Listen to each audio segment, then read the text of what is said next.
Oh no, no, no, no. Wait, damn it.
Hey there. While you're here, I can give you some background info on this lathe stand.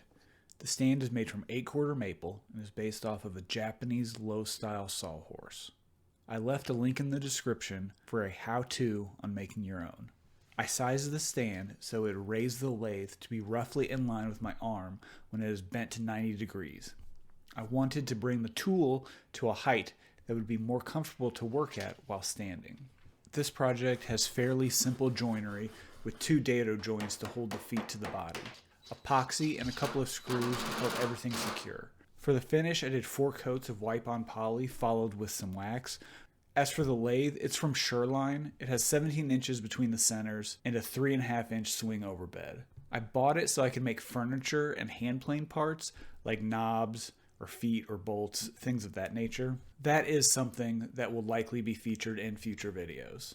And if you would like to be notified when videos are released, then click on the subscribe and bell icons. YouTube will then alert you to when a new video of mine posts. As always, thank you for watching, and I'll see you on the next one.